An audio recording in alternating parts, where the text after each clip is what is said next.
Hello everyone and अभी हम twelfth physics का जो नया चैप्टर है उसको स्टार्ट करने वाले हैं, जो कि है विद्युत धारा, चैप्टर नंबर 3।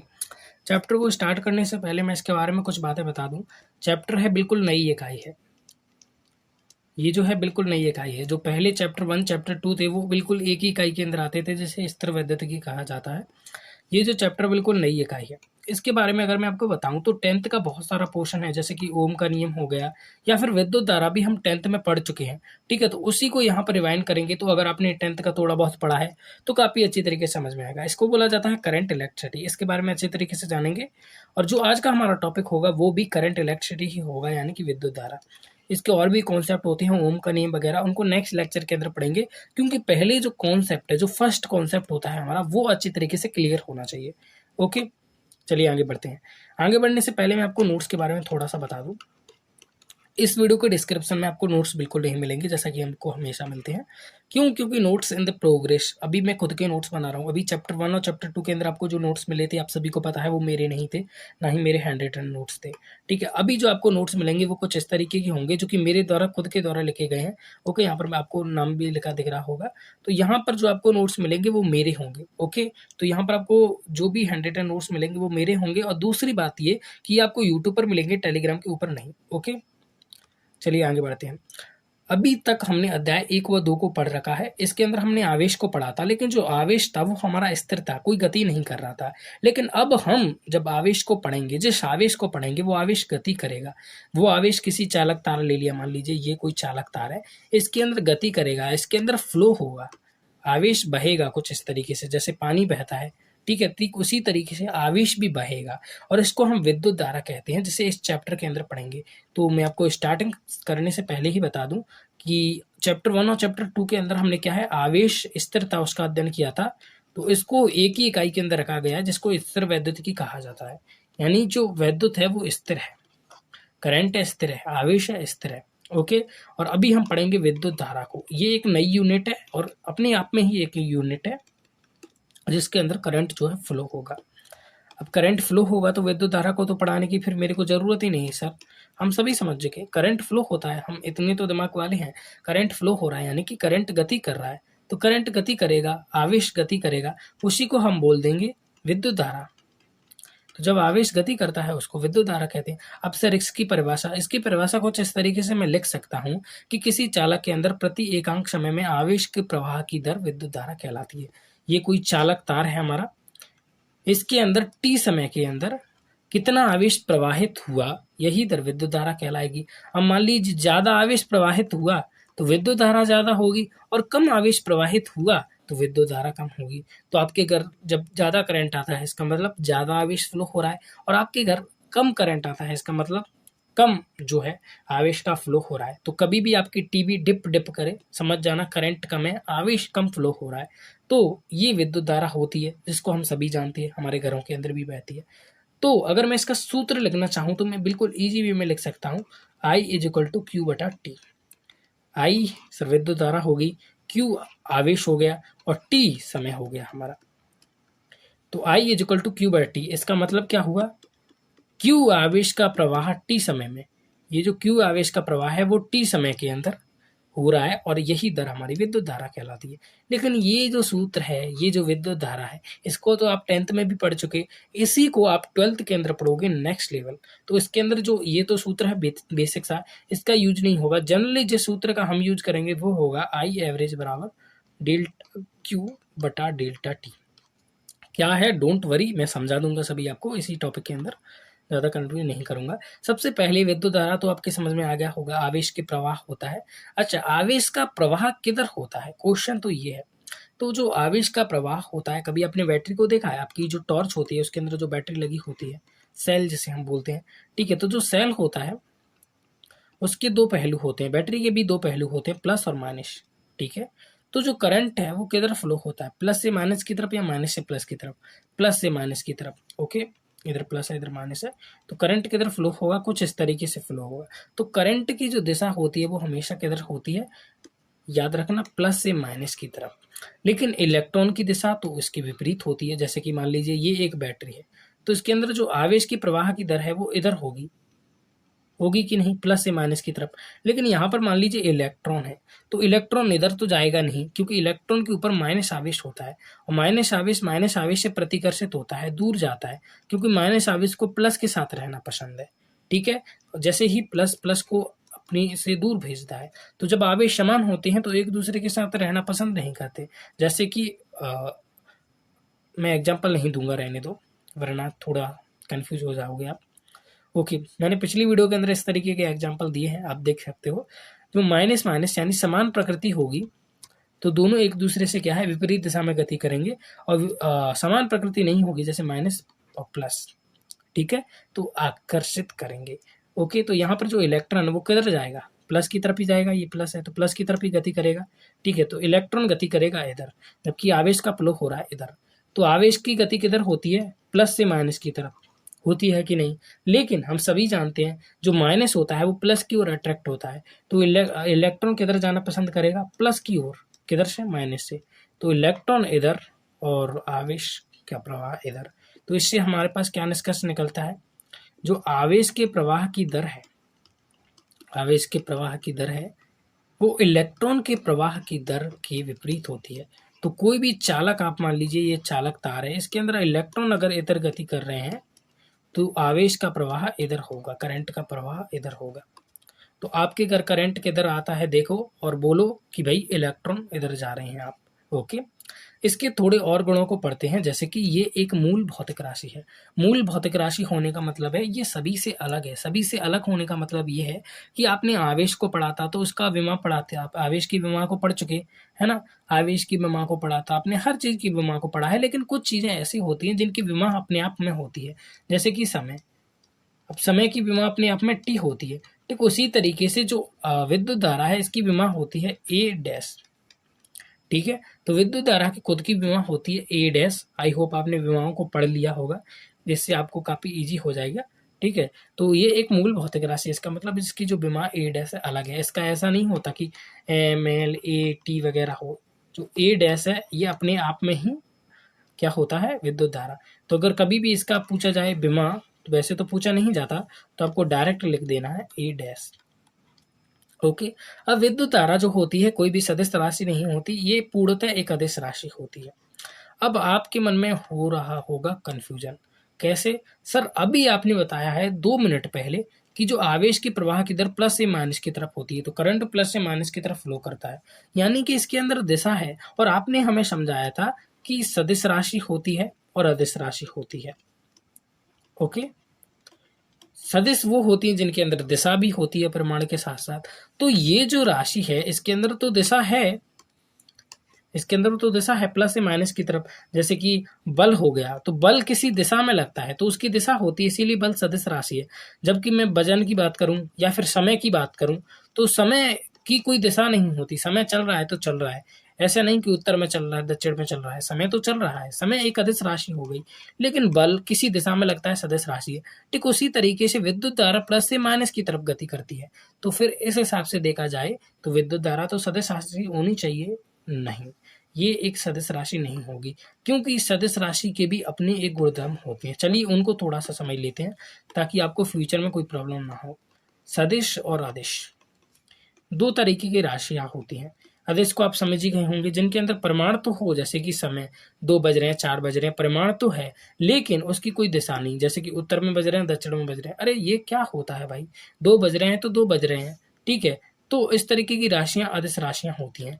लेकिन सदिश राशि जिसके अंदर दिशा हो, जैसे कि हो गया बल, जैसे कि बल लग रहा है उत्तर से दक्षिण, लग तो रहा है। अब ये वस्तु है, इसके ऊपर बल लगाओगे ऐसे या ऐसे या ऐसे या ऐसे, ऊपर नीचे दाएं बाएं, किसी दिशा में तो आप बल लगाओगे। जबकि अदिश राशि की बात करें तो समय के ऊपर क्या होता है। ठीक है, लेकिन यहाँ पर डाउट तो ये आता है कि सर फिर प्लस से माइनस की तरफ गति कर रहा है, विद्युत धारा की दिशा है, किसी दिशा में तो करंट फ्लो करेगा, फिर वो अदिश राशि क्यों है। क्योंकि सदिश राशि होने के लिए एक नियम की जरूरत होती है, जिसको हम बोलते हैं सदिश योग का नियम। अब सर ये सदिश योग का नियम क्या होता है। सदिश योग का नियम ये कहता है कि दिशा विपरीत होने पर चिन्ह विपरीत लो। वैसे तो सदिश के और भी फंडे हैं, सदिश को डीपली पढ़ोगे तो, लेकिन मैं आपको एक सिंपल सा फंडा बता रहा हूं कि जैसे कि 5 न्यूटन का बल लग रहा है इधर, और 5 न्यूटन का बल लग रहा है इधर। तो अगर ये सदिश राशि है तो यहाँ पर जो टोटल बल लगेगा वो होगा 0। कैसे, चलिए समझते हैं। ये एक वस्तु है, इससे एक रस्सी ये रही, एक रस्सी ये रही, ठीक है, ओके। तो अब यहाँ पर अगर आप देखोगे तो मैं इधर खींच रहा हूँ 5 न्यूटन के बल से और इधर खींच रहा हूँ 5 न्यूटन के बल से, तो सर वस्तु किधर जाएगी? सर आप बोलोगे इधर भी उतनी ही ताकत लगा के खींच रहे हो, इधर भी उतनी ही ताकत लगा के खींच रहे हो, रस्सी टूट जाएगी लेकिन वस्तु अपनी जगह पर रहेगी। आप यही कहने वाले थे, बिल्कुल। तो यहाँ पर क्या हुआ, देखो ये था, हमने 5 न्यूटन था तो 5 ले लिया। अब इधर अगर आप देखोगे तो इधर की दिशा पूरब हो गई मान लीजिए, तो इधर की दिशा पश्चिम है, तो इधर क्या है, दिशा विपरीत हो रही है, तो हम इसको माइनस में लेंगे। दिशा विपरीत होने पर चिन्ह नेगेटिव, तो 5 - 5 0। लेकिन विद्युत धारा में क्या ऐसा होता है, बल में तो ऐसा होता है, आपने पता देखा होगा, जैसे एक तार में से 2 तार खुल रहे हैं, आपके घर के अंदर सर्किट लगे होते होंगे, तो एक तार आता है, मान लीजिए इसके अंदर 10 एम्पियर की धारा है, तो उसमें से 2 तार निकल जाते हैं, एक के अंदर आती है 5 एम्पियर की धारा, एक के अंदर आती है 5 एम्पियर की धारा। तो देखो 5 एम्पियर धारा इधर गई, 5 एम्पियर धारा इधर गई, टोटल ऐड करो, 5 एम्पियर ये, 5 एम्पियर ये। अगर ये सदिश राशि होती तो 5 एम्पियर इधर है, दिशा विपरीत है तो नेगेटिव लेते और टोटल करते तो 5 और 5 0, लेकिन यहाँ पर तो 10 एम्पियर है। तो सदिश योग का नियम क्या होता है, दिशा विपरीत होने पर चिन्ह विपरीत लो। लेकिन अगर 5 एम्पियर और 5 एम्पियर चिन्ह विपरीत लेंगे तो 5 - 5 तो 0 हो जाएगा, लेकिन यहाँ पर तो 0 हो नहीं रहा, यहाँ पर तो 10 एम्पियर है ना। इसी को आपको अच्छी तरीके से समझना है। आप कोई भी सदिश राशि को उठा लो, जैसे कि विस्थापन, आप कितना चले, मान लीजिए आप 5 किलोमीटर इधर चले, ठीक है, उसके बाद दोबारा 5 किलोमीटर आप इधर चले, तो 5 किलोमीटर इधर दिशा में चल गए, 5 किलोमीटर दोबारा उसी के विपरीत दिशा में चल गए, तो आप कहाँ पर आए? सर यहाँ से मैं दिल्ली गया, दिल्ली से लौट के घर आया, क्या दूरी तय की मैंने? कुछ नहीं, मैं चला कितना था वो दूरी थी, लेकिन मैंने दूरी तय कितनी की? मैं चला वो तो मैं मानता हूँ कि मैं चला, लेकिन दूरी कितनी की है? 0, क्योंकि मैं था तो वहीं पर। मेरा विस्थापन कितना हुआ? 0। दूरी तो कुछ थी लेकिन विस्थापन कितना होगा? 0। तो हर अगर आप सदिश राशि को देखोगे तो वो उस नियम को फॉलो करती है। लेकिन अगर आप करंट को देखोगे तो 10 एम्पियर का तार है, अगर इसको तोड़ दोगे तो 5 एम्पियर इधर, 5 एम्पियर इधर, ये 0 नहीं होगा। इसीलिए ये एक अदिश राशि है। आई होप सदिश और अदिश का कॉन्सेप्ट आपके क्लियर हो गया होगा। अब विद्युत धारा के पीछे का कारण क्या है इसको भी समझेंगे। पहले आई थिंक इससे पहले कुछ डाउट हैं जो कि मैं आपके क्लियर नहीं कर पा रहा हूँ। नहीं, क्लियर हो गए, ठीक है। तो सब कुछ क्लियर है। अब बात आती है विद्युत धारा की। विद्युत धारा का कारण क्या है, विद्युत धारा क्यों फ्लो होती है? देखिए, विद्युत धारा के फ्लो होने का एक ही कारण है, वो है आवेश का प्रवाह। आवेश का प्रवाह हो रहा है तो हम कहेंगे विद्युत धारा। ये एक गुण है, कोई खास बात नहीं है। विद्युत धारा ये गुण है, आवेश का प्रवाह हो रहा है तो हम कहते हैं विद्युत धारा प्रवाह हो रहा है। तो आवेश का प्रवाह कब होगा? आवेश का प्रवाह 3 कंडीशन में होता है। जैसे कि अगर मैं किसी चालक तार को लेता हूं, तो चालक तार के अंदर कभी भी करंट कब फ्लो होगा? जब उसके अंदर मुक्त इलेक्ट्रॉन होंगे, यानी कि फ्री इलेक्ट्रॉन होंगे। और फ्री इलेक्ट्रॉन हमेशा धात्विक चालकों के अंदर होते हैं। धात्विक चालक या मैं बोलूं तो चालकों के अंदर क्या होते हैं? फ्री इलेक्ट्रॉन होते हैं, इसीलिए उनके अंदर करंट फ्लो होता है। जबकि कुचालकों के अंदर फ्री इलेक्ट्रॉन नहीं होते। फ्री इलेक्ट्रॉन को मैं आपको पहले समझा चुका हूं, तो अभी मैं आपको नहीं समझाऊंगा। फ्री इलेक्ट्रॉन का मतलब होता है ऐसे इलेक्ट्रॉन जो कि बिल्कुल व्यवस्था में ना हो। जैसे कि आपने कभी भी देखा होगा, आपकी क्लास में कुछ बच्चे ऐसे होते हैं जो कि शरारती होते हैं, कुछ बच्चे होते हैं जो कि पढ़ने वाले होते हैं। तो वो जो शरारती बच्चे हैं उनको आप फ्री इलेक्ट्रॉन मान सकते हो। तो फ्री इलेक्ट्रॉन ही आवेश की गति के पीछे जिम्मेदार है, क्योंकि जो पढ़ने वाले बच्चे हैं वो तो क्लास में बैठ के पढ़ रहे होते हैं, बाहर कौन फिरते हैं? जो फ्री इलेक्ट्रॉन है। ठीक उसी तरीके से ये कोई चालक तार है, इसके अंदर जो इलेक्ट्रॉन बढ़िया लगे हुए हैं सीक्वेंस में वो तो है, लेकिन जो फ्री इलेक्ट्रॉन है वो क्या है? गति करते हैं कुछ इस तरीके से, टेढ़ी मेढ़ी गति करते हैं। क्या करते हैं? गति करते हैं। तो जब वो गति करते हैं तो इलेक्ट्रॉन के ऊपर तो आवेश होता है, तो जब इलेक्ट्रॉन किसी दिशा में गति करेंगे तो फिर आवेश भी उसी दिशा में गति करेगा, और जो इलेक्ट्रॉन जिस दिशा में गति करेंगे, जो विद्युत धारा की दिशा है उसके विपरीत होगी। तो मैंने आपको क्या बताया, विद्युत धारा की दिशा के विपरीत होती है ना इलेक्ट्रॉन की दिशा। तो धात्विक चालकों के अंदर, अगर चालकों के अंदर बात की जाए, तो जो मुक्त इलेक्ट्रॉन है उनकी दिशा विद्युत धारा के पीछे जिम्मेदार है। ठीक है, तो इलेक्ट्रॉन की दिशा जिधर होगी, विद्युत धारा की दिशा उसके विपरीत होगी। लेकिन विद्युत धारा का एक और कारण होता है जो कि होता है आयन। लेकिन ये विद्युत अपघट्य में पाए जाते हैं। अब सर विद्युत अपघट्य क्या होता है, इसको अभी आप समझो बेसिक तौर पर। नमक का सूत्र आपने पढ़ा हो शायद, NaCl होता है, ठीक है। ये अभी आयनों में नहीं विभक्त हुआ है। अगर मैं इस नमक को पानी में मिला देता हूं तो ये दो पार्ट में डिवाइड हो जाता है, Na प्लस और Cl माइनस। किस पार्ट में? Na प्लस और Cl माइनस।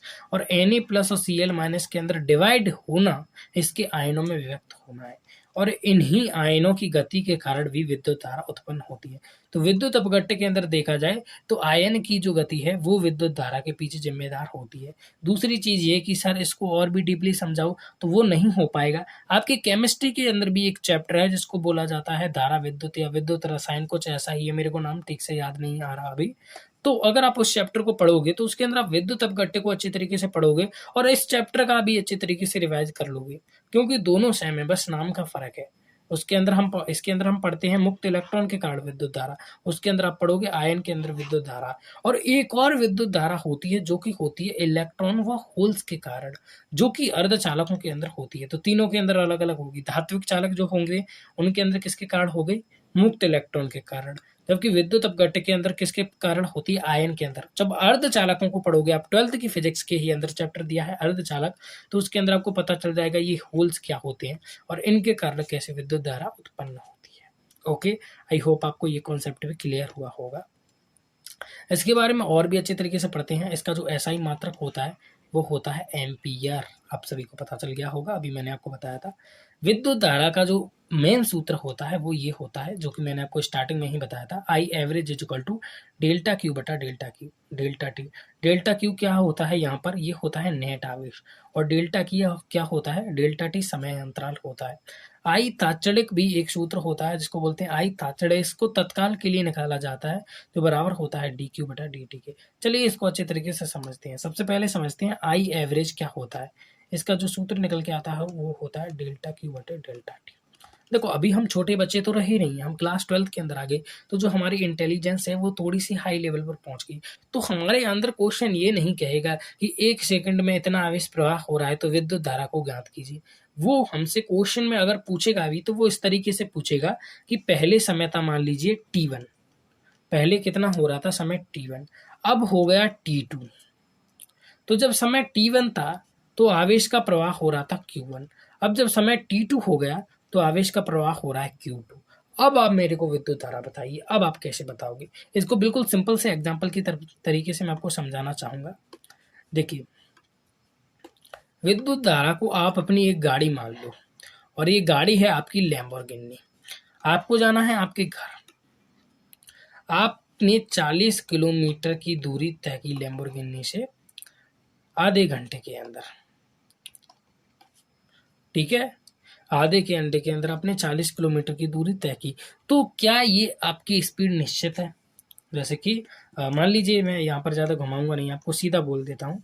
मान लीजिए 1 घंटे लगा आपको 40 किलोमीटर की दूरी तय करने में इस खटारा से, ठीक है। तो आपकी जो स्पीड है वो कितनी होगी? 40 किलोमीटर पर आवर, 40 किलोमीटर 1 घंटे के अंदर। क्या आपकी ये स्पीड निश्चित रही? नहीं। आप 1 घंटे में 40 किलोमीटर की स्पीड तो आपने तय की, 1 घंटे में आप 40 किलोमीटर तो पहुंचे, लेकिन आपकी स्पीड चेंज होती रही। जैसे कि यहाँ पर आपने चलाई 2 किलोमीटर पर आवर की स्पीड से, यहाँ पर आपकी गाड़ी स्लो चली, तो कभी आपने स्लो चलाई, कभी भी आपने फास्ट चलाई। लेकिन अभी आप ये नहीं बोलोगे जब घर पहुंच गए तो कितनी स्पीड से आए, तो पहले यहाँ पर मैं 2 किलोमीटर की स्पीड 2 किलोमीटर पर आवर से चला, यहाँ पर मैं 2 किलोमीटर पर आवर से चला, यहाँ पर 1 किलोमीटर पर आवर से चला। नहीं, आप एवरेज निकाल के दे दोगे, सेम चीज यहाँ पर होगी, ठीक है। तो आप क्या है, T1 समय में मेरी स्पीड थी Q1, T2 समय में मेरी स्पीड थी Q2। जैसे कि मान लीजिए जब 2 बज रहे थे तो मैं चल रहा था 6 किलोमीटर पर आवर की स्पीड से, और जब 3 बज रहे थे तो मैं चल रहा था 4 किलोमीटर पर आवर की स्पीड से। इसी को आवेश से रिलेट करो, जब T1 समय था तो आवेश था Q1, और जब T2 समय था तो आवेश प्रवाहित होता था Q2। अब इसी अंतराल को Q2 माइनस Q1, जो बाद में जो समय हुआ है उसमें से पहले वाले को घटा दो। Q2 माइनस Q1, जो बाद वाला समय है उसमें से पहले वाले को घटा दो, T2 माइनस T1। यही हमारा समय अंतराल कहलाता है, और इसको बोलते हैं आई एवरेज। इसी तरीके से एवरेज निकाला जाता है, ठीक है। तो आपको अगर बताना है तो आप कैसे बताओगे देखिए मान लीजिए यहाँ पर आपकी स्पीड थी 2 किलोमीटर पर आवर और यहाँ पर आपकी यहाँ पर आपकी स्पीड थी 20 किलोमीटर पर आवर, जबकि यहाँ पर आपकी स्पीड हो गई 30 किलोमीटर पर आवर। ठीक है, तो आप एवरेज स्पीड बताओगे तो कैसे बताओगे? इन दोनों का एवरेज निकाल के, वही हमने यहाँ पर किया है। इनका क्या किया, एवरेज निकाल दिया।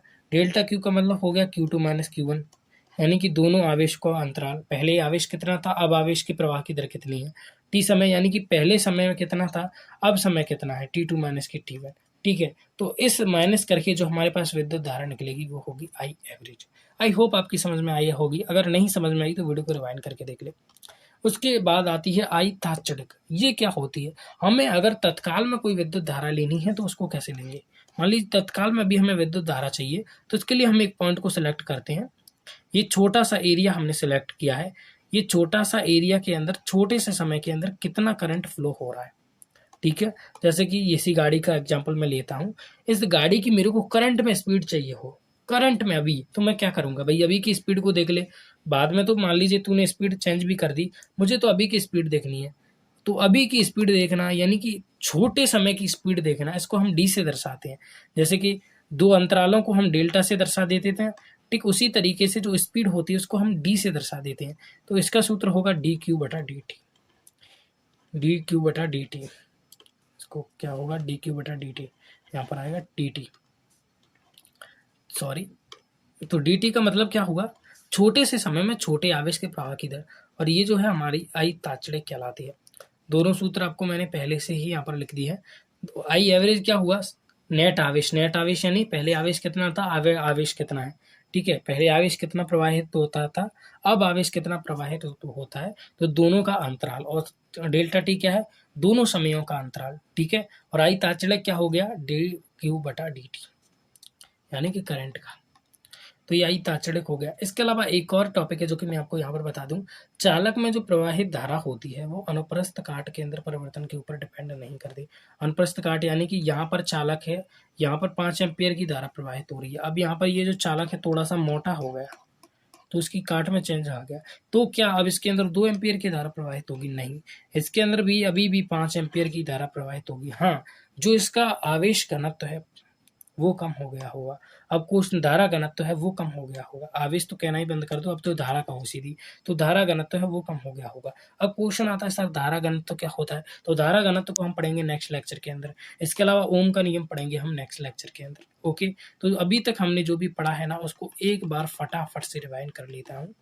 मैं यहीं पर एक नई स्लाइड बना के आपको रिवाइंड करा देता हूँ। अभी तक हमने क्या पढ़ा, विद्युत धारा क्या होती है। विद्युत धारा टी समय में आवेश के प्रवाह की दर को ही हम विद्युत धारा कहते हैं।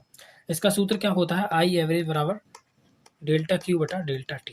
डायरेक्ट लिखो सूत्र, आई एवरेज बराबर डेल्टा क्यू बटा डेल्टा टी। डेल्टा क्यू का मतलब समय अंतराल, ठीक है, और डेल्टा टी का मतलब समय अंतराल, डेल्टा क्यू का मतलब आवेश का अंतराल। पहले आवेश कितना था, अब आवेश कितना है। ठीक है, तो ये क्या होता है, हमारा विद्युत धारा कहलाता है। विद्युत धारा को समझ लिया, आई तात्क्षणिक को भी हमने समझ लिया था। आई तात्क्षणिक का मतलब होता है करंट में अगर हमें लिखना हो तो हम क्या ले लेते हैं, छोटा सा हिस्सा, यानी कि छोटे से समय के अंदर छोटी सी धारा का प्रवाह, छोटे से आवेश का प्रवाह। आजकल मैं मिस्टेक बहुत करता हूँ, राइट। तो ये हो गया आई तात्क्षणिक। इसका मात्रा क्या होता है, एम्पियर। इसके अलावा हमने क्या पढ़ा था, इलेक्ट्रॉन की दिशा के विपरीत होती है इस धारा की दिशा। इसके पीछे जिम्मेदार कौन होता है, फ्री इलेक्ट्रॉन हो गए और आयन वगैरह हो गए और होल्स हो गए, ठीक है, अर्धचालकों के अंदर। तो ये जो है इसके पीछे के जिम्मेदार होते हैं। इसके अलावा इसका जो विमा होती है वो होती है A', ठीक है। तो इन सभी को आज के चैप्टर के अंदर हम खलास कर चुके हैं। नेक्स्ट टॉपिक के अंदर हम अच्छे तरीके से समझ लेंगे इन दोनों टॉपिक को, धारा घनत्व और ओम का नियम अच्छे तरीके से समझ लेंगे। आई होप आपको आज का जो लेक्चर है वो पसंद आया होगा। वॉइस क्वालिटी के अंदर थोड़ा सा कॉम्प्रोमाइज हो सकता है क्योंकि स्क्रीन रिकॉर्डिंग के ऊपर उस तरीके की वॉइस क्वालिटी नहीं है।